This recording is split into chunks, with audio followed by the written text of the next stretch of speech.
Hello and welcome. You're watching To The Point. After suffering 2 consecutive defeats in the Delhi High Court, the government has suspended Greenpeace's license to receive foreign funds and is threatening to cancel it as well. Is this action justified or does it smack of revenge? That's the discussion in part 2. But first, the Prime Minister's official visit to France started this morning. This is his first visit to a European nation, and it's widely considered to be a key diplomatic event in both the French and Indian calendars. So tonight we ask, how significant is this visit? What are the key issues the two sides will discuss? And what are the areas where the relationship needs to be boosted? That's our first discussion tonight.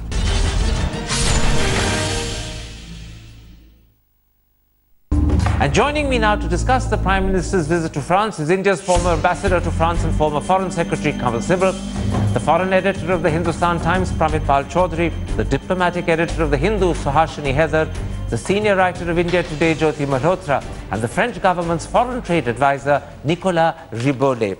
Kamal Sibal, let me start with a simple general question before I come to specifics and details. In your eyes, how important is the Prime Minister's visit to France?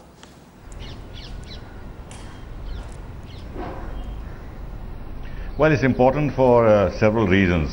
One, there was a feeling that Prime Minister Modi had paid attention to China, Japan and other countries on the east and to United States on the west, and that he had not paid attention to Europe. Now, I think it was time that he went to Europe, and therefore, in terms of the perceived lacuna in his foreign travels, this is important. But more than that, I think Europe is underrated. We have a tendency to be a little, how should I say, I won't say contemptuous, but that's too strong a word, but there's a tendency not to take Europe too seriously as a global power now.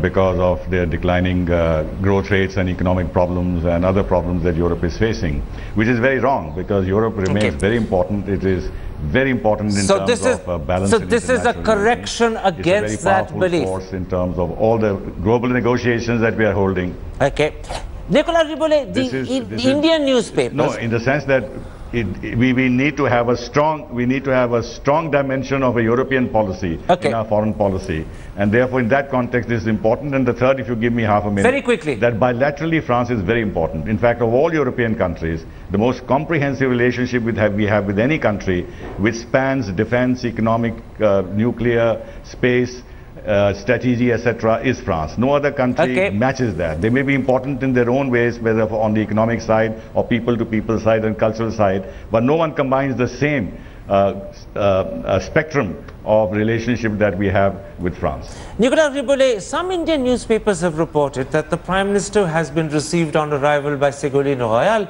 who is in fact the mother of President Hollande's children, his former partner, and herself a senior minister. They also say that the Prime Minister will be accompanied on all his trips by a senior minister, and on many occasions that in fact will be Foreign Minister Laurent Fabius. So is France also seeing this as a very important high-profile visit? It is a very important visit for France. I think the strategic partnership between the two countries is very high on the agenda of the French government.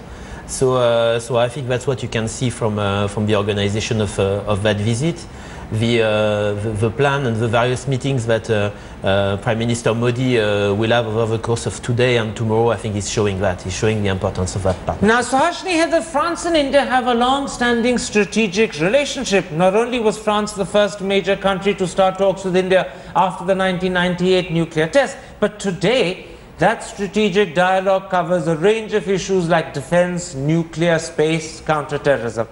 How critical a component of the 2 days the Prime Minister spends in France will be the strategic relationship between Delhi and Paris? I think it's fairly important, Karan, and you'll see agreements being signed in each of those spheres.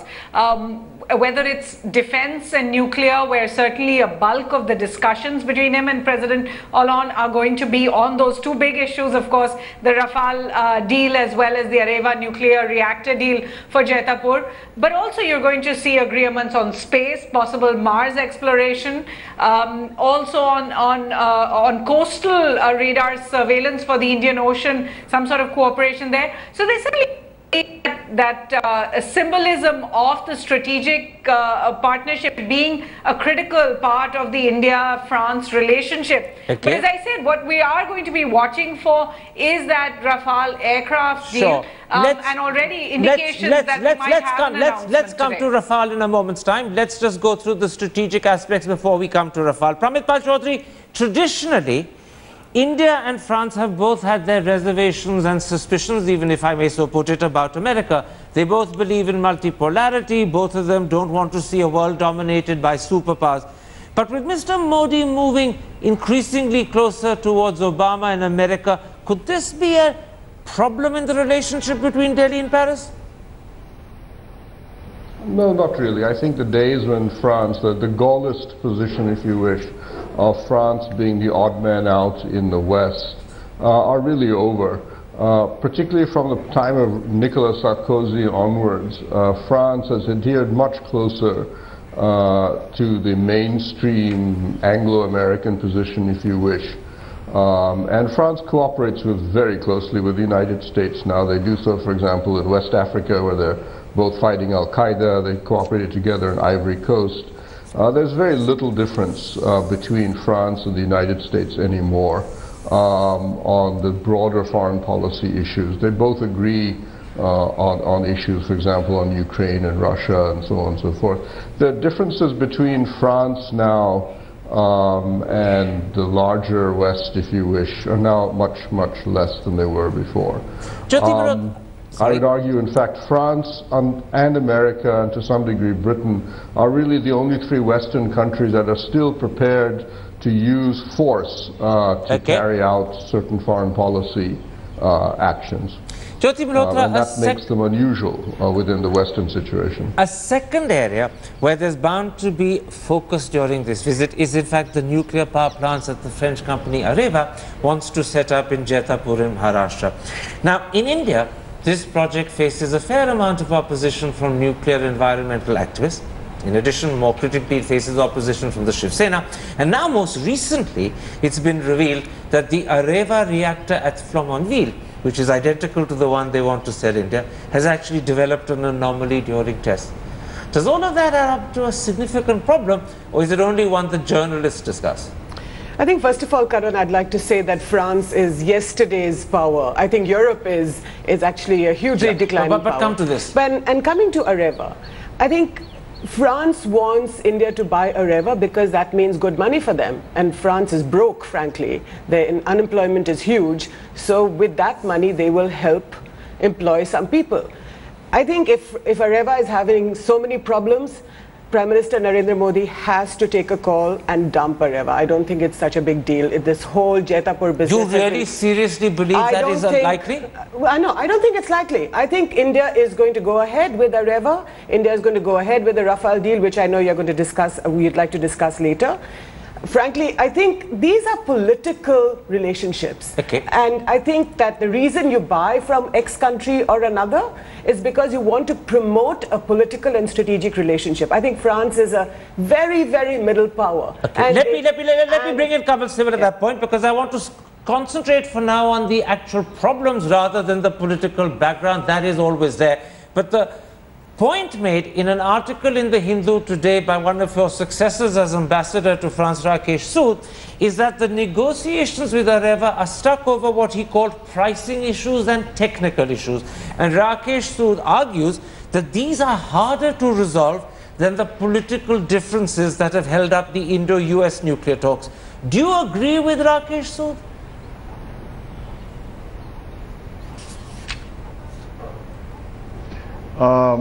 Well, not quite. Sorry, who's this? I think the pricing, the tariff issue is the most important issue in the Areva deal. And the press reports are correct in this regard, that whereas our atomic energy people feel that rupees 6 point something should be the tariff for Areva plant works out at 9 point something. And the whole effort is to bring this down. This has been a long-standing issue. It's been discussed over the last couple of years, and now I think the two sides are looking at how they can reduce the tariff by making more components in India. And I believe they went back to the drawing board and they tried to see how much more work can be done by Indian companies, which will in fact fit into our Make in India program, and very neatly. And that is the road on which both sides want to go. But the pricing issue will be the most important one now that the liability issue has been effectively handled. Nicolas Riboulet, do you want to respond to the point? I don't think there are any technical issues which are very important, no. Nicolas Riboulet, do you want to respond to the point made by Jyoti Malhotra that she thinks that the Prime Minister should dump Areva? She doesn't believe he will, but she thinks he should. Do you want to respond to that by giving good reasons to the Indian audience listening why in fact Areva is a good deal? I think what you should consider is the importance not only of a political relationship. Of course, the strategic partnership means that there's a part of political relationship, but the key reason to have Areva or to have Rafale is technology. And there are sectors, including nuclear technology, including defense, where France has the relevant technology. We, of course, face some difficulties on the domestic front with issues like unemployment, but effectively what you see in the discussion with Areva is to bring world-class technology to India for nuclear power. Can I, on the Areva front, put this to you? India has sorted out its nuclear liability laws and regulations with America. Does that mean that those issues are also sorted out with France, or are they still substantially unresolved as far as Delhi-Paris is concerned? As far as I understand, I think there have been the discussion that have been going on regarding nuclear are progressing, and the discussion about the liability, I think, are some things that are still to be resolved. They are still to be resolved. I think, from my point of view, I think they still to be resolved, but I think doesn't refrain from progressing in the discussion. The important thing as well to consider is what French companies are bringing, including Areva, but including the 1,000 French companies that are in India, are bringing employment not only in France but in Absolutely. India. It's threefold. I'll come to the business aspect of the relationship later. Let's move from Areva before we come to business to, in fact, the Rafale deal. So, Hashni Heather, that's another big issue of concern between the two countries. It's been hanging fire for 3 years. Now, the French president recently said that he didn't want the Modi visit to be seen in the context of a contract. But in an interview our Prime Minister gave to Le Figaro just before he left, he said, and I'm quoting, "We shall be able to move forward on a mutually acceptable basis." And today, there are a lot of so-called informed sources who we assume are correct, who are speculating that a smaller deal is likely. It could even be possibly signed later tonight when the two heads of government meet. We're talking about some 60, 63 planes, a deal worth perhaps variously priced between 6 billion and up to 8 billion. Do you think any of that is likely, or is this just the media racing ahead of itself with speculation? Well, certainly very senior officials are speaking about the fact that the Prime Minister wants to cut through the red tape, that he wants to try and show that India is committed to that relationship with France. And what better way to do it than to announce a big deal like this one, as you said, between 6 to 8, possibly $4 billion even, because obviously, despite what the French president said, the Rafale deal is very important for France when it comes to its relations with India. And therefore, you're seeing that even though the Ministry of External Affairs, the French president have all said that a prime ministerial visit has nothing to do with a defense deal or a contract, all the discussion is in fact about the Rafale. So much as to say that officials in the government are talking about buying the aircraft outright, made in France, completely putting aside Prime Minister Modi's own plans for a Make in India. The point that should be made, Karan, is that when you have been in discussions with Rafale for 3 years, since you made them the preferred bidder, when you've been in discussions with Areva for 5 years, and all of it seems to be tangled up in those negotiations, then if you want to make the right noises to the French community as a whole and to investors that Prime Minister Modi is trying to pitch to, not just in France, but during this entire visit in Germany and Canada, then what better way to do it than to show that he is willing to cut through that red tape? Pramit Pal Chaudhary, the issues regarding Rafale that were seen in India as stumbling blocks were to do with A, delivery guarantees for the planes that were going to be made by HAL, and secondly, this issue of pricing. It had escalated several folds since the deal was first signed. Now, if we're talking only about a reduced 63 aircraft to be entirely manufactured in France with no component made in India whatsoever, does it mean that the pricing issue has been sorted out? And does it mean that no longer our delivery guarantee is a problem at all? And thirdly, does it mean that Mr. Modi is going to have to swallow a little bit of pride over the whole issue of Make in India? Because there's no Make in India element here at all. Well, I think the real point is that this is a patch-up deal. Let's make this very clear. The deal has effectively failed because the original plan was to buy well over 100 of these aircraft and make this this was supposed to be the fighting force, the fighting front of the Indian Air Force against the Chinese Air Force. What you're now agreeing in effect is that Rafale will not pass on technology and Rafale will not accept the liability of having this aircraft assembled by HAL. In return, because you give less technology and you have less liability, automatically the price will fall. So the price will fall, but in effect you're having a patch-up. You're saying, okay, we'll buy, my understanding is 40 aircraft, and we'll get them at a discount. But that's it, that'll stop there. So this aircraft, therefore, is only an interim solution because we now have an Air Force that is shrinking so rapidly it is now about the size of Pakistan's Air Force. Forget about trying to match the Chinese. So you're having a patch-up, which means you're now going to have to go look for another aircraft somewhere about 5 or 7 years down the line. Absolutely. So this is a patch-up deal because Dassault and the government and Indian government could not come to an agreement. So they basically came through with a half-baked solution.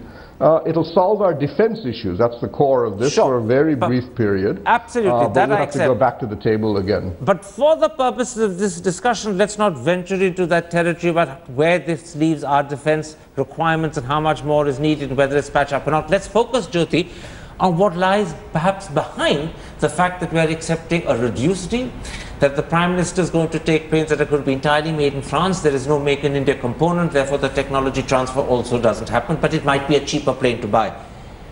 Is this all happening because, as you suggested, politics is the dominant issue in the Prime Minister's mind? He's determined to secure this relationship, he wants to give the right strategic message to France, and therefore he's changed India's requirements to make a quick deal possible? No, I don't agree. Or is it partly happening because he also wants to send a message to Western investors through the French deal? No, I don't agree. I think that this whole aircraft deal, 126 fighter jets for the Indian Air Force, has been going on for at least 9 or 10 years. Now, finally, I think the Prime Minister is saying, let's get something done, because the price has gone up from 11 billion for those 126 planes to now about 20 billion. But the point is that the French are not even going to give you anything. They're not giving you technology transfer. As you said yourself, there's going to be no jobs in India. Then why are we throwing good Indian money at a middle power that refused to do anything on the nuclear front? The middle power element out, that may be just your prejudice. Fine. But the point is that our Air Force needs the plane. Our Air Force needs the planes. The point is, Karan, we have to do something for France if France does something for India. Now, on the nuclear agreement, remember the nuclear agreement. But stick for a moment to Dassault. Stick to Dassault. France is giving us planes faster than anyone else can. No, the point is that I'm sure if you look at any other country in the world, there were 4 or 5 bidders. No, but it's too late to go back there. You can't unravel history. I think you can't do halfway measures. You can't have 60 planes from France and another 30 from the Americans, another 50 from the Russians. Let me bring in That's Kamal a bit of a khichdi, isn't it? Kamal Sibal, you're hearing a very strong note of concern and criticism from Jyoti Malhotra, who believes that in fact India is putting a lot into this deal and getting nothing back from France, and she doesn't understand why India is going ahead even with this truncated deal. It's quite clear to people like Pramit Pal Chaudhary and Suhasini Haidar that they're doing it because of certain compulsions the Prime Minister faced, the greatest of which is our Air Force needs planes pretty quickly and we can't afford to wait.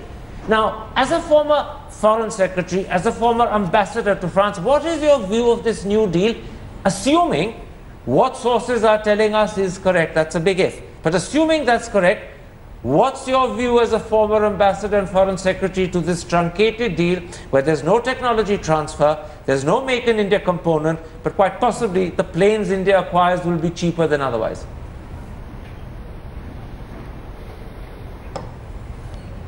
Well, you know, I don't want to be caught on the wrong foot here, but I would still take the risk of saying that this kind of a patch-up deal or truncated deal doesn't make any sense and won't happen. I don't know who is floating all this. It is a fact that the deal has run into trouble over pricing issues, technology transfer issues, etc., etc. And the French government cannot pressure Dassault beyond a certain point, and Dassault is not easy to negotiate with. And our own defense minister all through has publicly said things which suggest that there are great difficulties with the deal, because he's been pressing for a solution to by asking the French to send a delegation and finalize the negotiations, and has let it be known that if it is too expensive and if we can't afford it, then we will cut the coat according to our cloth, and that even suggesting that we may go to a revamped, upgraded Sukhoi as an alternative. Quite right. He said that in an interview to this program in January. It is our practice that during such visits we do not announce such big deals. So I'm just winding you to a conclusion. Are you saying, therefore, as a former ambassador, you would be concerned if this new truncated deal that's being speculated about actually happens? Is that the point you're making?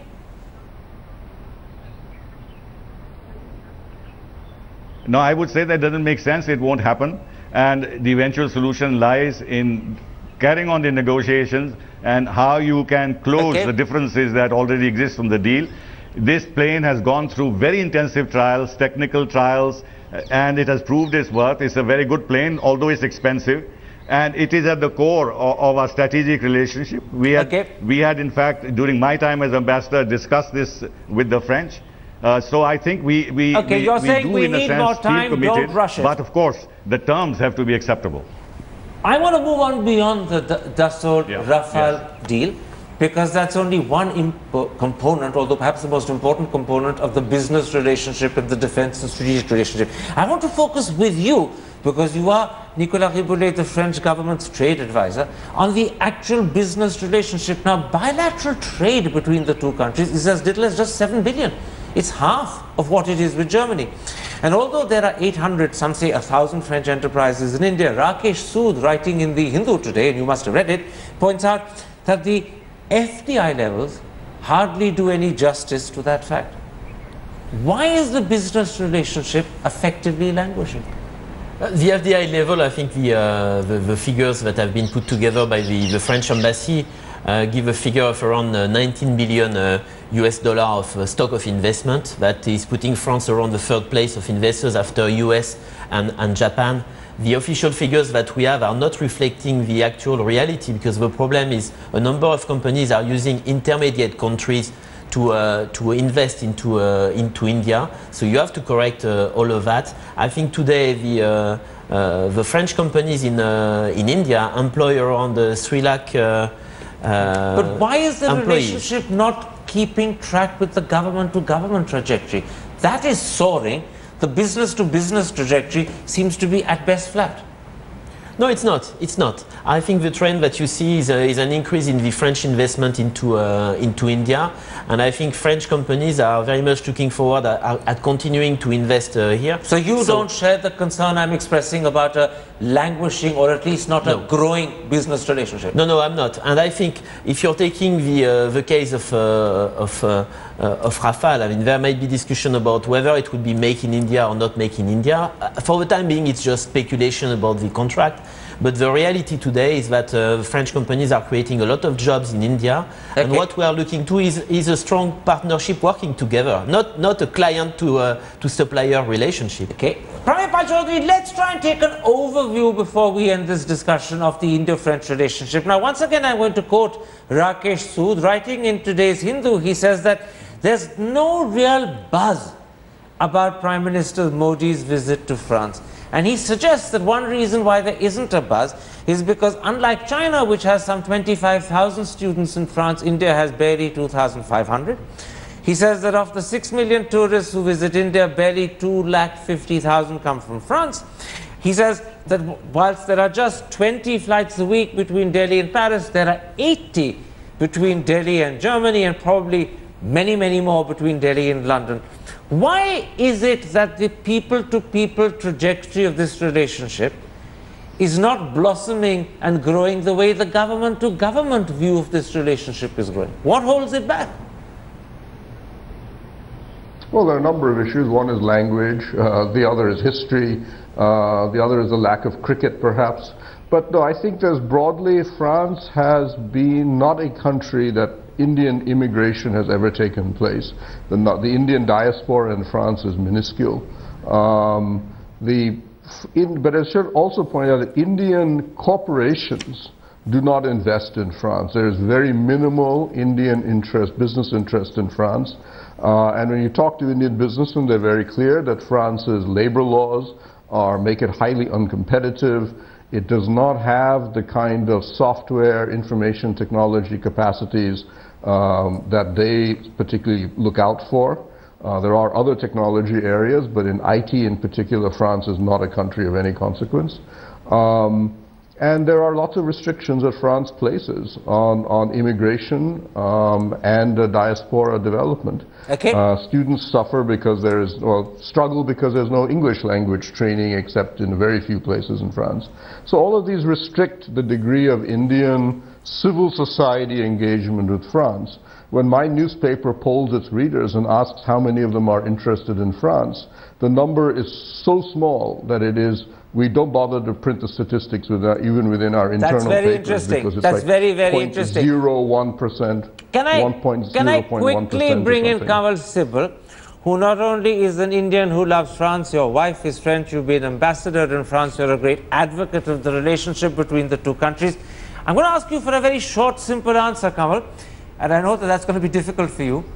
Do you see any way that the two governments can actually give a boost to the civil society relationship so that it becomes something more like the relationship Indians have with, say, Washington or London?